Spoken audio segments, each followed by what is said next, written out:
What if I told you that one of the best guides to living in the 21st century was actually written almost 200 years ago? Well, today we're diving into a fascinating ancient text that might just hold some really surprising answers for how we live our lives right now. So let's set the scene. The year is 1826. A spiritual teacher sits down to create a guidebook for his community. You can think of it like an operating manual for how to live a good, meaningful life. And believe me, this was way more than just a list of friendly suggestions. It was meant to be a definitive code. And when I say code, I mean it was incredibly detailed. We're talking 212 specific rules, and they cover everything you can imagine, from the biggest moral questions all the way down to the nitty-gritty of daily life. The whole point? To help people live a pure and righteous existence. Which, brings us to the big question for this whole explainer. In our super fast-paced, totally modern world, what can a 200-year-old spiritual guidebook possibly have to teach us? I think you're going to be surprised by the answers. Okay, so this text is called the Shikshapatri, and it really is a blueprint for life. To see just how relevant it is today, we're going to break it down into a few key areas. We'll look at how we're supposed to treat our bodies and our property, how to handle desire and addiction, what we should consume, and how we should communicate. And finally, we'll see how it all ties together on the path to finding inner peace. So first up, let's dig into our relationship with the physical and material worlds. This is all about the rules for our own bodies and the things we own. And this is where this ancient code gets really practical, really fast. But before we even get to the first rule, we have to understand the why behind it. The text makes this incredible claim that anger is so destructive, it can literally wipe out all the credit, all the merit you've earned from your good deeds. So all that hard work, your prayers, any charity you've done, poof, it can all be gone in a single moment of rage. Okay, so keeping that in mind, the text lays down the principle of ahimsa, or nonviolence, and it takes it to a place you might not expect. The very first rule we're looking at, from text 16, says you should never ever mutilate your own body or anyone else's, not even as a way to do penance for a sin. The message is clear: violence is just never the answer. And this really shows you what's most important here. According to the source material, a simple act of compassion toward any living thing is valued more highly, is more pleasing to a higher power than even the most extreme acts of self-denial. Bottom line, kindness trumps everything. All right, from the body, let's switch gears and talk about property. Text 17 frames the rule against stealing, not just as a good idea, but as sanatan dharma, which means it's considered an eternal, fundamental law of the universe. Now, this is what I find really fascinating. Check out how the text breaks this down. It argues that even if you use stolen money for a good cause, say a religious donation, the act itself is still seen as sinful and totally without merit. It's saying the origin of the wealth is actually more important than its final destination. And get this, the definition of stealing here is incredibly broad. It's not just about taking a physical object from someone.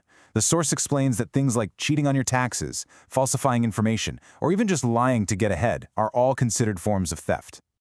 Okay, so we've talked about our external actions, what we do out in the world. Now we're going to move inward. This next section is all about the internal battle, desire and addiction. Starting in text 18, this is all about learning to master ourselves from the inside out. And the text does not pull any punches on this topic. It calls adultery a catastrophic act, labeling it the root of total destruction. And the consequences it describes, well, they're pretty vivid. For instance, the source brings up another text, the Devil Smrti, which says that a woman who commits adultery will be reborn on earth 7 different times as a donkey, and in between those lives, there are periods of torture in the hells. And for both men and women, the Srimad Bhagavad describes this specific hell called taptasurmi. And in it, adulterers are forced to embrace a red-hot, burning statue of a person over and over again. It's imagery that's clearly designed to be a very powerful deterrent. Now, to bring this into the world we live in, the commentary in our source points to more earthly consequences. It cites divorce statistics where adultery is a huge factor. The argument is that the destructive power of this act is still very, very real today. So from that one specific act of adultery, the text then widens its lens to talk about addiction in general. It warns against something called vyasan, and the definition here is key. A vyasan is basically anything, any bad habit or addiction that pulls you off the path of righteousness and a good life. The source actually lists 10 main bad habits to stay away from. Some are what you'd probably expect, right? Things like intoxicants and gambling, but others, like non-devotional dancing or singing, point to this idea of keeping all your daily activities, even your entertainment, pure and purposeful. Now here's the crucial point. The text defines these vices really broadly. Take gambling, for example. It's not just about playing cards or dice. It's defined as any financial activity where the return of your investment isn't guaranteed. Under this definition, that could include playing the lottery or even investing in certain risky stocks.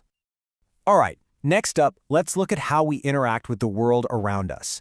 This covers two really fundamental things we do every day. Consumption, meaning what we put into our bodies, and communication, or what comes out of our mouths.